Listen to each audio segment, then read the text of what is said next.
네, 안녕하세요. 저는 프리스케일에서 프로덕트 마케팅을 담당하고 있는 김태현이라고 합니다. 오늘은 프리스케일 비전 솔루션에 대해서 간단하게 설명드리는 시간을 갖도록 하겠습니다. 제일 먼저 이제 마켓 전반적인 아웃룩을 좀 살펴볼 텐데요. 보시는 바와 같이 마켓이 비전이라든지 에이다스용 마켓이 굉장히 확장되는 걸 아실 수가 있습니다. 그래서 비전 마켓 같은 경우에는 크게 한 세 가지 정도의 마켓으로 좀 생각을 하고 있는데요. 첫 번째로는 프론트 센싱 시스템하고, 그 다음에 두 번째로는 360도 시스템, 그 다음에 세 번째로는 이제 센서 퓨전 시스템으로 나눠서 이렇게 생각을 하고 있습니다.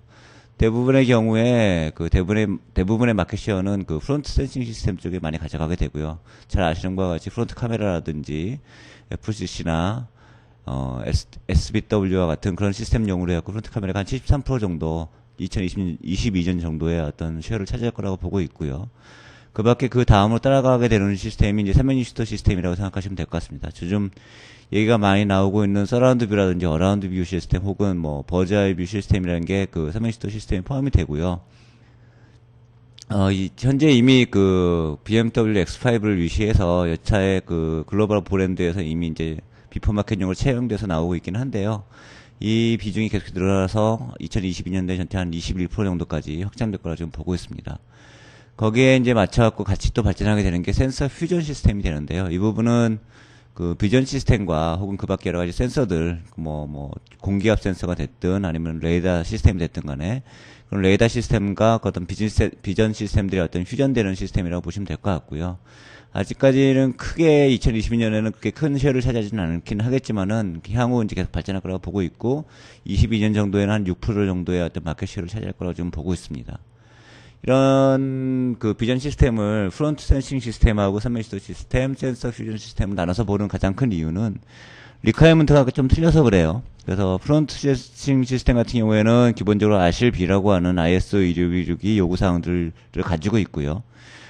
그 다음에 360도 시스템도 RCB 정도. 하지만 센서 퓨전과 같은 레이더와 어떤 비전 시스템이 합쳐져 있는 시스템 같은 경우에는 RCD와 같이 좀 더 높은 레벨의 안정성을 좀 요구하는 게 기본적인 특징이라고 보시면 되겠습니다. 동시에 코어 퍼포먼스 자체도 요구사항들이 좀 차이가 나는데요. 프론트 센싱 시스템 같은 경우는 한 800MHz 정도의 쿼드 코어 정도면 충분할 거라고 생각하고 있지만은 센서 퓨전 시스템 같은 경우에는 적어도 1GHz 이상의 쿼드 코어 시스템과 동시에 그 밖에 여타 레이더 SOC라든지 아니면 센서 퓨전 SOC라든지 두 종류 이상의 두 개 이상의 어떤 CPU가 같이 머징된 시스템으로 구성될 거라고 좀 보고 있습니다. 동시에 센서 프록시미티 같은 경우에도 좀 차이가 나는데요. 프론트 센싱 시스템이나 360도 센싱 시스템 같은 경우에는 기본적으로 이미지 프로세싱 알고리즘들을 구동하는 시스템이고요. 그러다 보니까 매시브 패러렐 이미징 프로세싱이 이제 필요하게 되어집니다. 센서 퓨전 같은 경우에는 기본적으로 여러 가지 센서에서 들어오는 데이터를 퓨전해서 새로운 종류의 데이터를 만들어내는 것이기 때문에 이미지 프로세싱 자체를 센서 퓨전 시스템에서 하게 될 가능성은 좀 적은 것 같아요. 아마 센서 퓨전 시스템 같은 경우에는 보통 이미지 프로세싱 하는 유닛이 카메라 모듈이라든지 좀 더 조그만 시스템 쪽으로 들어가게 되고 거기서 온 데이터를 단순 이미지 프로세싱이 이미 완료되어져 있는 데이터를 가지고서 기존에 있는 레이더라든지 아니면 공기압 센서 아니면 충돌 센서하고 융합을 해서 새로운 종류의 센서 데이터를 어떤 에이다스용 데이터를 만드는 시스템이 된다고 보시면 될 것 같고요. 그렇기 때문에 HMI 같은 경우에도 좀 차이가 납니다. HMI 같은 경우에도 프론트 센싱이나 360도 센싱 같은 경우에는 3D 혹은 2D의 HMI 그래픽 프로세싱 파워를 요구하게 되지만은 센서 퓨전 시스템 같은 경우에는 기본적으로 그런 데이터를 자기가 처리하기보다는 다시 이제 그런 융합되어 있는 데이터를 새로운 대용량의 데이터를 HMI 시스템에 전달을 해서 HMI 시스템에서 따로 받아진 데이터를 가지고서 UI를 만들어가고 표시하는 식으로 이제 구성이 되도록 되어질 거라고 예상이 되어지고 있습니다. 요새 HMI 디바이스라고 한다 그러면 아무래도 이제 AVN이라든지 디지털 클러스터라든지 HUD와 같은 디바이스가 될 거라고 좀 보고 있고요. 커넥티비티 같은 경우에는 프론트 센싱 시스템 같은 경우에는 기본적으로 카메라와 연동되기 때문에 카메라 인터페이스가 좀 필요하게 됩니다. 그래서 MIPI CSI라든지 LVDS 혹은 이더넷 ABB와 같은 카메라 인터페이스가 사용이 될 거라고 지금 보고 있고요. 360도 센싱 시스템 같은 경우에도 이더넷이라든지 MIPI CSI, 파랄렐 인터페이스 정도가 사용될 거라고 보고 있습니다. 센서 퓨전 같은 경우에는 기본적으로 컨트롤 유닛이라든지 파워트레인이나 바디앤 샤시 도메인 쪽에 지금 포함되기 때문에 이런 어떤 카메라 센서라든지 이런 쪽과 연결되어지는 그런 인터페이스보다는 자체적으로 카 네트워크가 어떤 방향으로 연결될 것인지 하는 부분들도 중요하게 생각을 하게 되고요. 그러다 보니까 CAN-FT라든지 플렉스레이, 이더넷과 같은 차량용 백본 네트워크에 관련되어져 있는 그런 네트워크 프로토콜들을 더 선호하게 될 거라 좀 보고 있습니다. 그래서 하나의 시스템을 만들어놨고 프론트 센싱 시스템이라든지 샌맨시도 시스템 혹은 센서 퓨전 시스템을 전부 다 사용한다는 것은 불가능에 가깝고요. 각각의 서로 다른 특성을 갖고 서로 다른 어떤 테스트라든지 소프트웨어 요구사항을 가지고서 개발되어진다고 좀 보고 있습니다. 이런 그 ADAS 시스템을 만들게 되는 가장 큰 이유는 뭐 여러 가지 이제 요구사항들이 있긴 하겠지만 기본적으로는 마켓에서 엔드 유저한테 어떤 베네핏을 주기 위한 부분이 있고요. 그것 중에 이제 하나씩 세 가지 정도의 어떤 그 베네핏을 좀 생각하고 있는데 첫 번째로는 컴포트 드라이빙이라는 생각을 하고 있습니다. 그래서 그 자동차를 운전할 때 자동차가 항상 어떤 자기가 정해져 있는 자기가 가고자 하는 길에 놓여질 수 있도록 해주는 Keeping the Car on the Road라는 피처를 요구사항으로 제기되는 거고요. 아마 대부분의 경우에 이런 경우에는 카메라라든지 레이더, 그다음에 코그니션 알고리즘이라든지 파랄 프로세싱 알고리즘, M 프로세서, 그다음에 또 여러 가지 카메라 모듈이라든지 센서와 같은 그런 시스템을 통해서 이제 구성이 되어지는 거고요. 셀프 드라이빙이라고 한다 그러면은 아무래도 이제 어떤 그 운전자, 자동차가 어떤 레인상에서 계속 어떤 자기가 원하는 방향으로 간다는 것보다는 차가 운전하면서 주변에 있는 상황들을 인식을 해서 그 인식된 데이터를 어떻게 운전자한테 전달할 것인가 하는 부분들도 중심에 놓게 되는 거고요. 그거를 이제 360도 서라운드 뷰라고 좀 얘기를 하고 있습니다. 그래서 이런 경우에는 이제 리어라든지 사이드 뷰 카메라하고 울트라소닉이랑 레이더 시스템과 같이 연동을 해서 한꺼번에 이제 그 앉아서 자기 차 주변에 360도 상황에서 어떤 상황이 벌어지고 있는지 하는 부분들을 파악할 수 있는 그런 요구사항들, 그런 요구사항들 맞추기 위한 시스템들이 좀 준비가 될 거라고 보고 있고요. 마지막으로 이런 360도 센싱이라든지 그다음에 컴퓨터 드라이빙이라든지 아니면 레이더 시스템이 하나의 시스템으로 인테그레이션이 되게 된다 그러면은 셀프 드라이빙 시스템이 이제 구성될 수 있을 거라고 봅니다. 요즘 많이 나오고 있는 오토노머스 드라이빙을 얘기하는 거고요. 아마 2016년, 17년 정도가 됐을 때는 자율주행이라고 하는 어떤 오토노머스 드라이빙 자체라기보다는 코-드라이빙이라는 개념으로, 코파일럿이라는 개념으로 해갖고 나오게 되는 게 셀프 드라이빙이 될 거라 좀 보고 있습니다. 그래서 이 경우에는 아마 굉장히 많은 종류의 데이터를 가져다가 그걸 한꺼번에 융합해서 새로운 종류의 데이터를 만들어갖고 그 데이터를 가지고 자동차가 자체적으로 운전할 수 있거나 혹은 운전자한테 운전에 유용한 정보들을 실시간 리얼타임으로 제공할 수 있는 그런 시스템이 될 거라 좀 보고 있고요. 이런 경우에는 아무래도 이런 요구사항들은 이제 2016년 이후에 유로 엔캡 이후에 어떤 레귤레이션화 되면서 점점 늘어날 거라 좀 보고 있습니다. 그래서 그거를 이제 연도별로 본다 그러면은 자동차에서 이제 뭐 카탈로그 상에 나오게 되어지는 자동차 카탈로그 상에 나오게 되는 여러 가지 어떤 뭐 표식으로 볼 수 있을 텐데요. 아마 2016년까지는 아무래도 콜리전 미티게이션이나 콜리전 어보이던스가 기본적인 컨셉으로 해갖고 나오게 될 것 같고요. 아무래도 지금 콜리전 미티게이션 같은 경우는 이미 2010년 전부터 시작해서 레귤레이션화 돼서 자동차에 다들 이제 채용이 되어지는 상황이죠. 그래서 잘 알고 계시는 뭐 안전벨트라든지 아니면 에어백 같은 시스템이 콜리전 미티게이션에 관련되는 시스템이 되는 거고요. 콜리전 어보이던스라고 한다 그러면 이건 좀 더 액티브한 세이프티 시스템이 된다고 보시면 될 것 같습니다. 그래서 아마 유로 엔캡이라든지 뭐 미국의 엔캡 같은 경우에는 콜리전 어보이던스를 통해서 운전자라든지 아니면 보행자들이 사고 발생률이라든지 아니면은 어떤 데미지 상황이라든지 그 다음에 어떤 살상률 같은 것들을 낮추기 위한 그런 어떤 요구사항들이 좀 있고요. 그래서 보통 리액티브 시스템이라고 얘기를 합니다. 그래서 뭐 레이더라든지 카메라 시스템뿐만 아니라 그것과 연동되어지는 브레이킹 시스템이라든지 핸들 시스템, HMI, 그다음에 IVI 시스템까지 다 포함하는 그런 개념으로서의 이제 어떤 콜리전 어보이던스 시스템이 지금 이제 나오고 있고요. 아마 콜리전 어보이던스라든지 콜리전 미티게이션 시스템 같은 경우에는 이미 많은 차들이 채용하고 있거나 혹은 채용되어져 있는 걸로 알고 있고요. 아마 2016년부터 해갖고 그 다음 스텝으로 나오게 될 부분이 콜리전 프레딕션이라고 해서 프레딕티브 워닝이라든지 프레딕티브 컨트롤 같은 기능들을 자동차 운전자하고는 상관없이 오토노머스하게 제공해주는 그런 시스템이 이제 2010년부터 해갖고 만데토리로 이제 제공이 될 거라고 보고 있습니다. 가장 먼저 나오게 될 게 아마 오토매틱 이머전시 브레이킹 시스템이라고 해서 레이더라든지 아니면 카메라 시스템을 이용을 해서 자동차 앞차라든지 뒷차하고의 거리 같은 것들을 측정한 다음에 그게 너무 가까워진다든지 가속도상에서 너무 빠른 가속도 상황에서 가까운 거리에 있다든지 하는 경우에는 자동차 스스로 알아서 이제 브레이킹을 잡아준다든지 하는 이머전시 AEB 시스템이 기본적으로 아마 장치가 될 거라고 좀 보고 있습니다.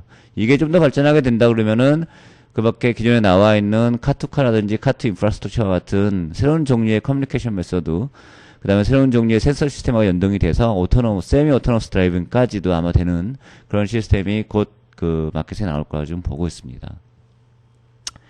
현재까지는 센서 앤 드라이브 액티브 페일 세이프 시스템이 지금 나오고 있어요. 그래서 이건 보통 어시스트라는 개념으로 좀 되어져 있고요. 그래서 대부분 많이 알고 계시는 게 액티브 콜리전 워닝이라든지, 그 다음에 레인 디파처 워닝, 블라인드 스팟 디텍션, 헤드라이트 컨트롤, 그 다음에 TSR 같은 시스템들이 지금 이미 뭐 고급 시장에는 들어가 있고, 점점 중급이라든지 저급 차종까지도, 저가 차종까지도 지금 확장이 되고 있는 상황인 거고요. 2020년까지는 센서 퓨전하고, 그 다음에 지오 데이터와 연동, 그 다음에 코파일럿이라고 하는 개념들이 오토메이션이라는 개념으로 해서 아마 채용이 될 거라고 보고 있습니다. 가장 중요하게 되는 게 파킹 어시스턴트고, 이건 뭐 많은 차들이 이미 좀 들어가져 있고요. 그 밖에 EVA나 오토매틱 크루즈 컨트롤 같은 그런 시스템들이 이제 차근차근 차들에 채용이 되어지고 있는 상황인 거고요. 그 다음에 하이웨이 플래팅과 같은 시스템들은 아직까지는 자동차에 채용되어지기보다는 먼저 지금 이제 테스트베드 형식으로 해갖고 뭐 우리나라 판교라든지 아니면은 미국의 디트로이트와 같은 어떤 테스트베드 시티 안에서 지금 하이웨이 플래팅과 같은 시스템들을 좀 테스팅하고 백데이터를 좀 개선해가고 있는 상황이라고 보시면 될 것 같습니다. 이런 부분들이 다 완전히 완료가 되고 확정이 되는 상황이 된다면 2030년도가 된다면은 센서하고 지오 데이터와 그다음에 V2X 커뮤니케이션 것들을 사용을 해서 드라이브레스 드라이빙이 이제 가능해지는 시스템이 나올 거라고 좀 보고 있습니다. 근데 이제 이런 시스템들을 구현하기 위해서 여러 가지 그 기술적인 리퀘어먼트들이 있는데요. 아마 여기 보시는 바와 같은 리퀘어먼트가 가장 기본적인 리퀘어먼트라고 보시면 될 것 같습니다. 첫 번째로는 아무래도 자동차들이 그 전기 연료를 사용하게 될 가능성이 앞으로 더 커지게 될 거고요. 그 전기 연료 사용함으로 해서 결국은 각각의 갖고 있는 에이다스 시스템이나 비전 시스템, 레이더 시스템들이 사용하는 파워 컨섬션을 최대한 옵티마이징 해야 되는 요구사항들이 생기게 됩니다. 안 그렇게 된다 그러면은, 파워트레인 쪽에 사용되어지는 에너지 소스하고, 그 다음에 이제 에이다스라든지 인포테인먼트에 사용되어지는 에너지 소스가 대부분 동일한 시스템을 사용하게 돼요. 일렉트리컬 에너지라는 동일한 소스를 사용하기 때문에, 파워 컨섬션을 얼마 줄이하는 것들이 단순히 그 배터리 수명을 넓힌다든지 이런 개념뿐만 아니라, 얼마나 먼 거리를 같은 배터리로 갈 수 있는 것과 연동되어지게 되도록 되어져 있습니다. 그렇기 때문에 파워 컨디션에 대한 부분들에 대한 챌린지가 굉장히 커질 거라고 좀 보고 있고요. 그렇기 때문에 가장 높은 퍼포먼스에 갖고 있는 뭐 인텔 CPU라든지 아니면은 뭐 코아텍스 A57과 같은 하이 퍼포먼스, 하이 파워 CPU를 사용하기보다는 아무래도 파워 퍼포먼스 컨셉이 좀 더 많이 강화되어져 있는 코아텍스 53이라든지 그 밖에 아니면 하드웨어 로직과 같은 그런 시스템들 사용해서 아마 구성이 되어질 거라고 좀 보고 있고요. 두 번째로는 아무래도 카메라라는 시스템이 여러 부분에 들어갈 수 있어야 되고 동시에 또 자동차라는 게 디자인 컨셉이 들어가 있기 때문에 미니어처라이제이션이라고 하는 소형화 측면에 대한 어떤 고려가 좀 필요할 거라고 보고 있습니다. 이거는 기본적으로 피지컬한 PCB 사이즈와 연동되는 부분이 될 거라고 보시면 될 것 같고요.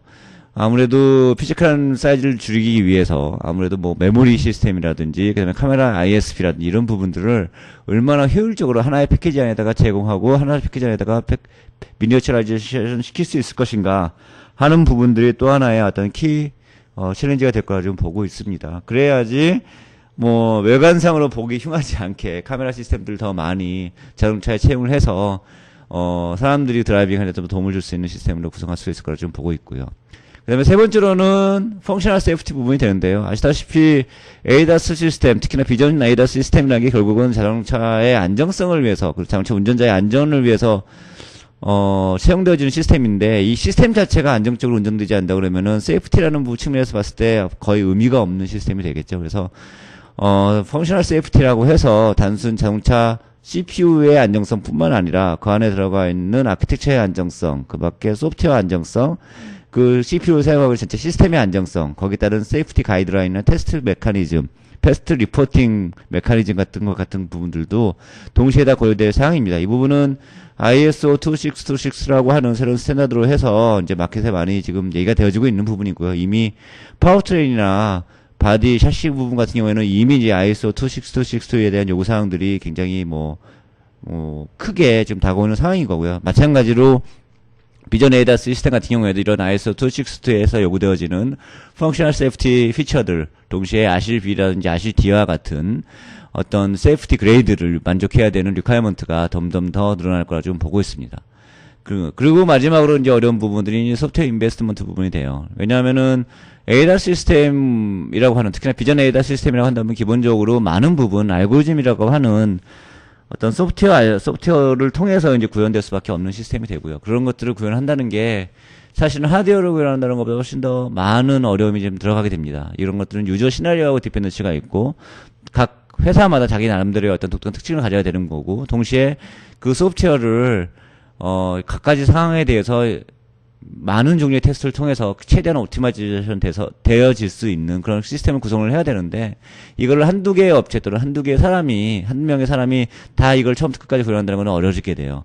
그러다 보니까 그런 것들에 대한 어떤 인베스트먼트도 늘어나게 되고, 거기에 대한 비용도 좀 증가되고, 개발 기간도 늘어나게 되는 문제가 되는데, 이런 부분들을 어떻게 좀 더 빨리 쉽게 코어를 통해서 마켓 라운칭 할 수 있도록 할 것인가 하는 부분들이 이제 네 번째 요구사항이 될 거라고 보고 있습니다.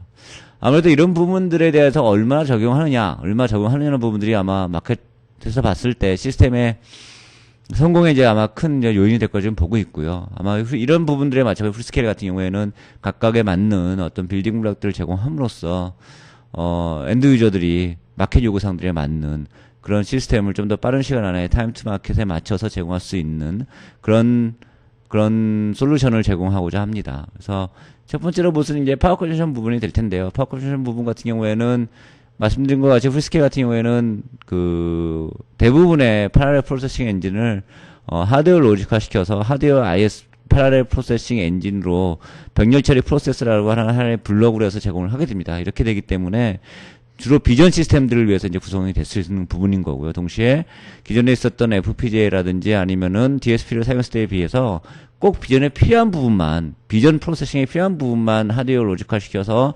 프로그래머블 하게 제공을 하고 있기 때문에 파워 컨저션 부분에서 봤을 때 리던던시가 없으므로 해서 더 적은 파워에서도 훌륭한 퍼포먼스를 낼 수 있도록 하는 것들을 제공할 수 있을 거라고 보고 있고요.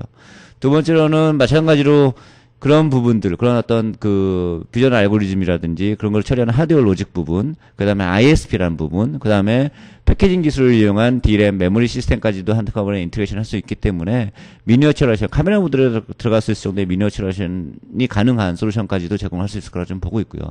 특히나 이때 사용되는 가장 특징적인 테크놀로지가 이제 RCP라는 테크놀로지인데요. 이거는 이제 리디스트리뷰티드 칩 스케일 패키지라는 테크놀로지입니다. 그래서 기존에 있었던 MCP하고는 틀리게 그 3D, 2D 방식을 통해서 그 웨이퍼 바이 웨이퍼 안에 서브스트레이트를 특정한 매트리얼이라든지 특정한 구조를 가지게 함으로 해서 발열이라든지 EMC, EMI 이슈 같은 것들을 줄일 수 있도록 해주고요. 이렇게 EMC, EMI 이슈를 줄이기 때문에 디지털 로직 부분과 그 다음에 비전 프로세싱을 위해서 필요하게 되는 많은 아날로그 로직 부분들이 한꺼번에 한 패키지 안에 이제 적용될 수 있는 그런 환경을 제공하게 됩니다.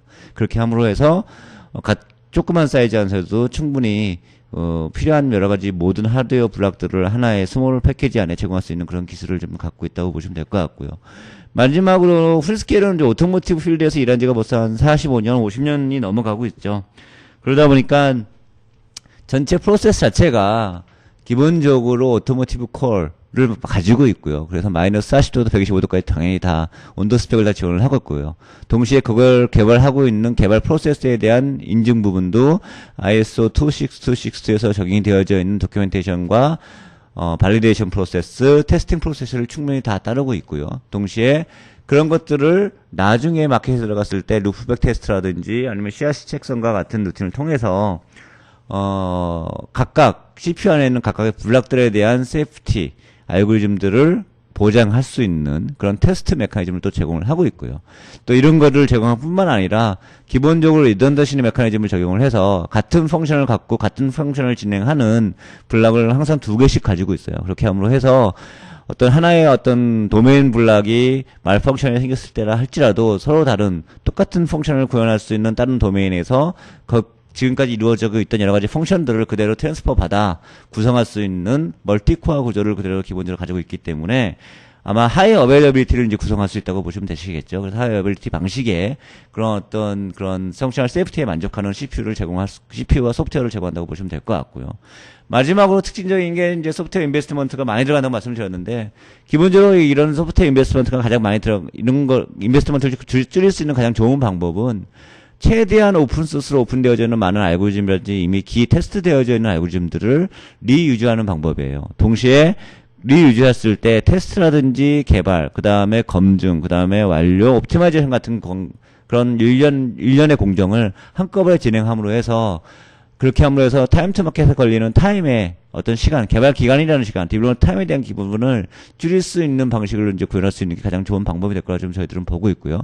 그렇게 하기 위해서는 기반이 되어지고 있는 알고리즘 구현 메커니즘이나 API 셋이 오픈소스 기반의 API 셋이 돼야 될 거라고 보고 있고, 거기에 맞는 걸로 저희들은 오픈CL이라고 하는 오픈 크로노스 그룹에서 디파인하고 있는 프로그래밍 랭귀지 베이스의 비전 이미지 프로세싱 알고리즘 구현 API 셋을 제공함으로 해서 많은 종류의 이미 검증되어져 있는 알고리즘이라든지 혹은 그 밖에 서드파티들, 이미 존재하고 있는 많은 서드파티들을 사용을 해서 빠른 시간 안에 적은 비용으로 소프트웨어를 개발할 수 있는 그런 알고리즘을 제공하는 게 저희들 이제 밸류라고 보시면 될 것 같습니다. 뭐, 이전에 말씀드린 것처럼 풀스케일의 그 아키텍처의 특징은 기본적으로 하드웨어 방식이라고 말씀을 드렸는데요. 이제 이걸 뭐 기존에 있던 이제 CPU 어떤 비전 시스템들과 비교해서 좀 설명을 좀 드린다 그러면요. 기존에 이제 대부분의 경우에 많은 경우에 이제 그 비전 시스템을 개발하시는 방식이 이제 FPGA를 사용하는 경우가 많으셨어요. 그러면 FPGA에서 기본적으로 이미지 프로세싱, 프리 프로세싱이라든지 피처 익스트랙션, 피처 클래시피케이션 앤 프레딕션까지 구현을 하시게 되고, 그 밖에 멀티 이미지 프로세싱이나 오브젝트 레코니션, 퓨전, 그 다음에 HMI 같은 경우에는 따로 인베디드 어플리케이션 프로세서를 사용을 해서 그 안에 있는 3D 그래픽스 엔진이라든지 아니면 HMI 엔진이라든지 그 다음에 여러 가지 페리페랄들을 사용을 해서 구성을 하셨었는데요. 그러다 보니까 기본적으로 FPGA가 갖고 있는 패러럴 프로세싱 패러럴 프로세싱 블록들이 엄청나게 많기 때문에 퍼포먼스 측면에서는 이 시스템이 가장 좋을 수가 있어요. 근데 문제는 뭔가 하니 FPGA를 다룰 수 있는 사람이라는 엔지니어링 리소스라는 부분 측면에서 봤을 때 FPGA 자체를 다룰 수 있는 리소스가 그렇게 많지 않다는 게 첫 번째 문제점이 또 있고요. 그러다 보니까 FPGA 자체를 개발하는 데 들어가는 비용이 많이 들어가게 되는 거고, 소프트웨어를 구현하는 것도 FPGA에 맞춰서 구현을 해야 되는 부분들이 있기 때문에 거기에 따른 소프트웨어 개발 비용도 많이 들어가게 되고요.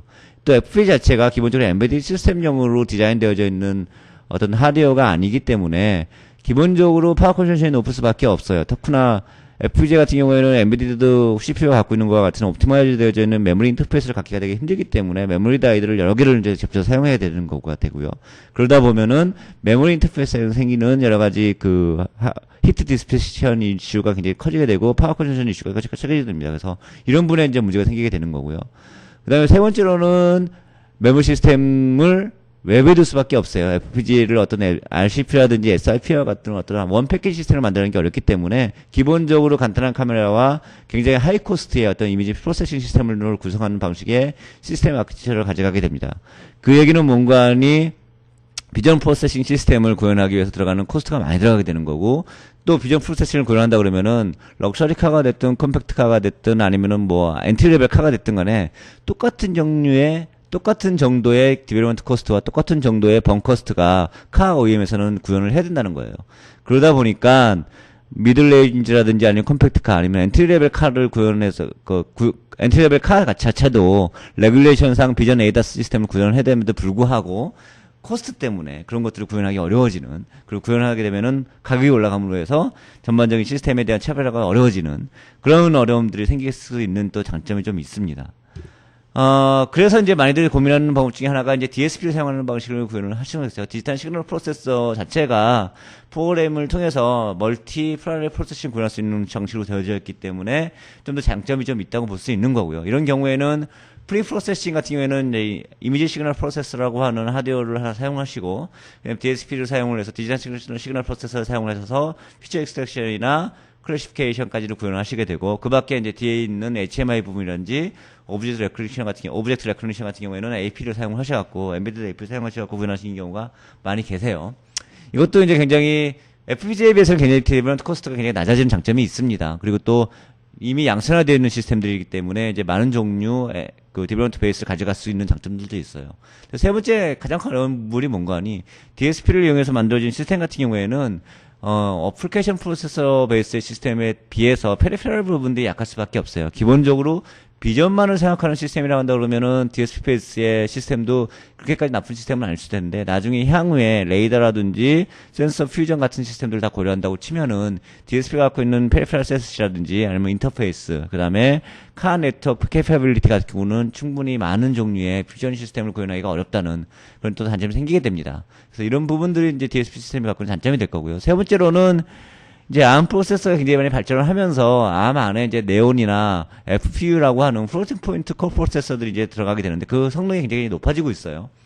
심지어는 현재 들어가 있는 뭐 코어텍스 A53이나 코어텍스 A9 정도에 들어가 있는 네온 코 프로세서 같은 경우에는 옛날에 사용됐던 한 5년이나 4년 정도에 사용됐던 DSP 코어하고 거의 비슷한 정도의 패러럴 프로세싱이라든지 플로팅 포인트 연산에 대한 기능을 갖고 있다고 좀 보고 있습니다. 그래서 향후에는 ARM 프로세서가 발전을 하면서 뭐 지금도 마찬가지이기도 하고요. 발전하면서 네온 코어 프로세서라든지 플로팅 포인트 연산자를 통해서 DSP가 구성할 수 있었던 많은 기능들을 ARM 프로세서, 엔비디아 프로세서 쪽에서 이제 구현할 수 있는 그런 이제 시대가 올 거라 보고 있기 때문에, 뭐 지금 당장은 코스트 이펙티브 하지만 향후에 봤을 때는 이게 과연 가장 코스트 이펙티브한 시스템이 될 것이냐는 것에 대해서는 퀘스천어블한 게 또 사실이라고 보시면 될 것 같습니다. 그래서 이제 프리스케일 생각할 때는 그걸 융합할 수 있는 가장 좋은 시스템을 제안하는, 좋은 시스템이라고 제안하는 게 이와 같은 시스템인 거고요. 기본적으로 하드웨어와 CPU 블록을 최대한 활용하는 시스템이라고 보시면 될 것 같습니다. 그래서 카메라 인터페이스라든지 이미지 시그널 프로세싱, 그 다음에 이미지 코그니션 프로세서라고 하는 블록을 하나의 프로세스 블록으로 해갖고 제공을 하고요. 그 블록 이외에 ARM의 코어텍스 A53 코어 4개 코어와, 그 다음에 거기에 들어가 있는 4개의 네온 코어 프로세서, 그 다음에 이제 카 커뮤니케이션 프로세서라고 포스트 프로세서로 사용되어질 수 있는 MCU 코어, 그 다음에 L2 캐시 같은 것들을 포함을 해서 이쪽을 또 하나의 블록을 가지고 있고요. 그 밖에 이제 HMI를 표시하기나 혹은 이더넷 ABB를 위해서 엔코딩에서 제너할 수 있는 비디오 코덱 부분까지 포함을 하고 있는 3개의 큰 블록으로 연결되어지는 하나의 원칩 솔루션을 제공해드린다고 보시면 될 것 같습니다. 그렇게 함으로써 FPGA가 갖고 있었던 가장 큰 장점인 패러럴 프로세싱이라는 부분을 이미지 코그니션 프로세서 블록을 통해서 이제 컴패시션을 하게 되고요. 동시에 FPGA에 비해서 더 비전 프로세서에 옵티마이즈 되어져 있는 하드웨어 블록만을 가지고 있기 때문에 기본적으로 FPGA가 갖고 있었던 리더넌시 블록들이 제거됨으로 해서 가격이라든지 파쿠션 부분들을 굉장히 많이 세이빙할 수 있게 될 거고요. 그 다음에 이제 멀티 이미지 프로세싱이나 피처 클래시피케이션 같은 경우에는 DSP를 대체해서 ARM 코어 프로세서와 ARM에 들어가는 네온 코어 프로세서를 사용을 해서 이제 구현함으로 해서 좀 더 플렉시블하고 저가의 솔루션을 제공하게 되고요. 동시에 HMI 부분까지도 포함을 해서 원칩으로 이제 그동안에 사용되어 있던 2칩, 3칩 솔루션들을 하나의 칩 솔루션으로 제공할 수 있는 장점을 제공한다고 보시면 될 것 같습니다.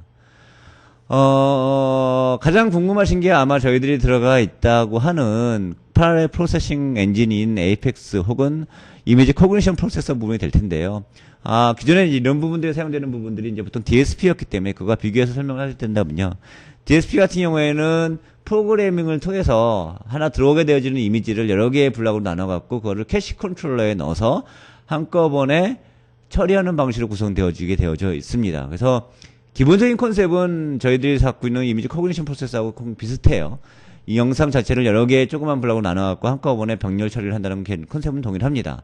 하지만은 DSP 자체는 그 병렬 처리할 수 있는 블록 자체를 굉장히 세밀하게 나누는데 어려움이 좀 많고요. 동시에 세밀하게 나누면 나눌수록 메모리 액세스가 더 많아지게 되는 그런 이제 어려움이 생기게 됩니다. 단순한 피처 익스트랙션이나 엣지 디텍션 같은 기능들을 구현하기 위해서라도 굉장히 큰 블록의 DSP를 사용해야 되고, 그걸 구현하기 위해서 또 동시에 굉장히 많은 종류의 메모리 액세스를 사용하게 되기 때문에 그런 부분이 되면서 생기는 열 문제라든지 파워 컨저션 문제, 동시에 처리 지연의 문제 같은 부분들이 사용되게 되고요. 이런 것들을 해결하기 위해서 결국은 DSP가 좀 더 하이 퍼포먼스가 되면서 칩 사이즈가 커지게 되고, 칩 사이즈가 커짐으로 해서 카메라 모듈과 같은 어떤 미니어처라이제이션에는 사용되기 어려운 그런 어떤 단점을 갖게 되는 게 DSP가 갖고 있는 구조라고 보고 있습니다.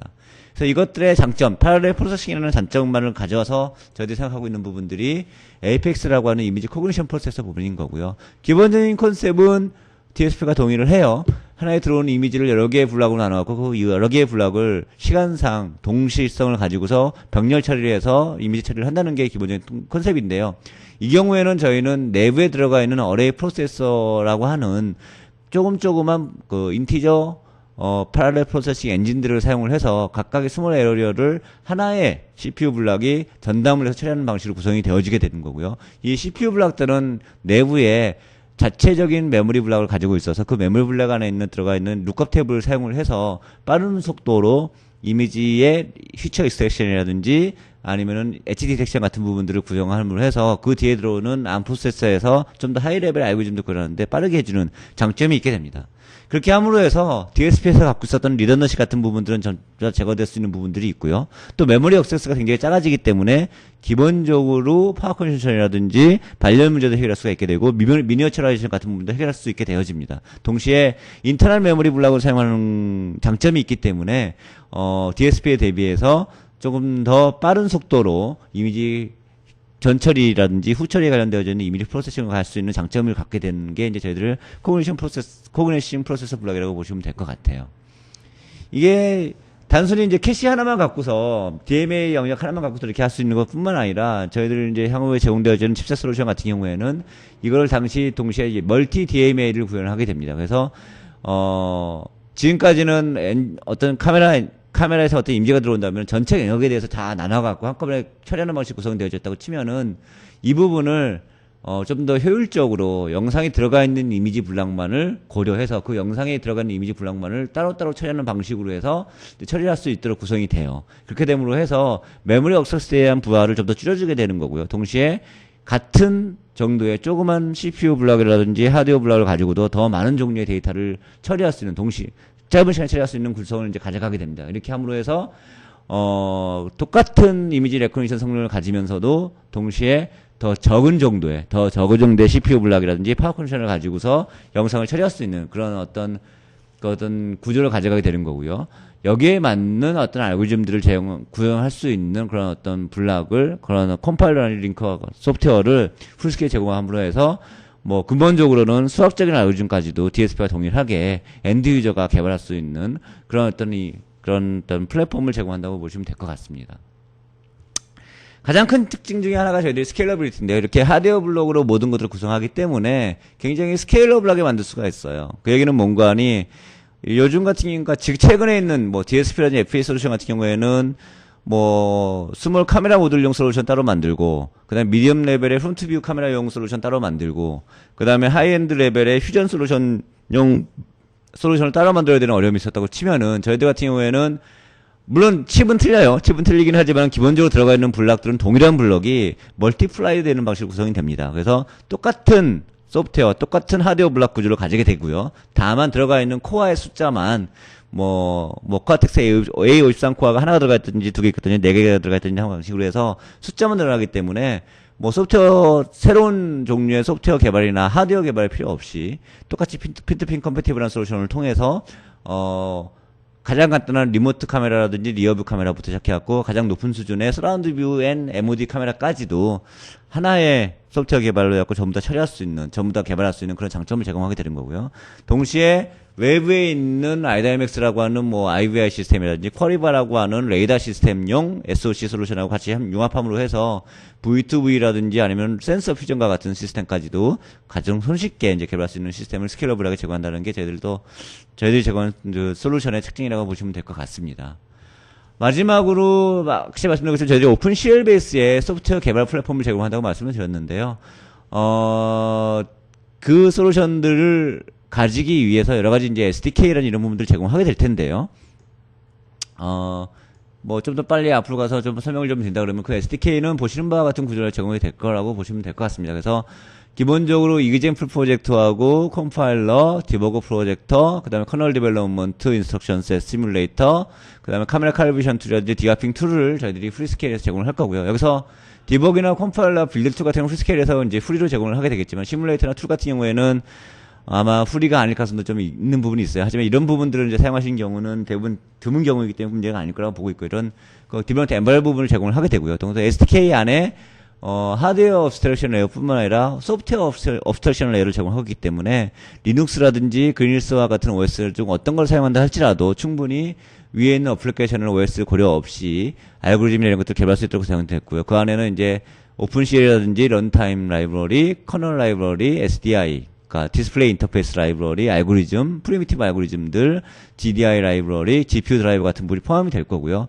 동시에 저희들이 들어가 있는 코아텍스 M4 코어라는 MCU 코어를 사용을 해서 오토사 OS와 엔칼 소프트웨어를 같이 또 제공을 해드리게 됩니다. 그래서 오토사 OS 엔칼 사용을 해서 오토사 베이스의 어떤 비전 시스템을 이제 구현할 수 있는 그런 어떤 소프트웨어 블록을 이제 제공한다고 보시면 될 것 같고요. 그러니까 이렇게 함으로 해서 이제 하나의 솔루션을 했고, 아시다시피 이런 솔루션을 제공하는 게 가장 큰 측장이 되는 게 뭔가 하니 기본적으로 소프트웨어 개발 비용을 줄일 수가 있어요.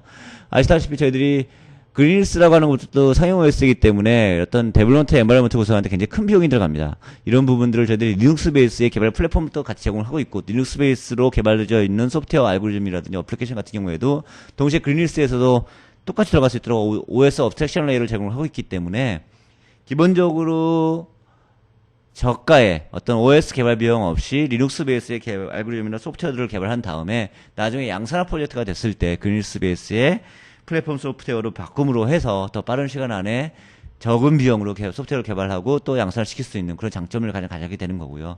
동시에 또 저희들이 갖고 있는 솔루션 소프트웨어 아키텍처 장점이라는 거면 아시다시피 펑셔널 세이프티나 ISO 26262를 컴플라이언스하게 소프트웨어나 시스템을 디벨롭하기 위해서는 기본적으로 소프트웨어 리퀘어먼트 중에 하나가 원오브 소프트웨어 리퀘어먼트가 바로 기본적으로 오토사 4.0 혹은 3.0 이상의 오토사 OS를 사용해야 된다는, 유틸라이즈 해야 된다는 요구사항들이 있어요.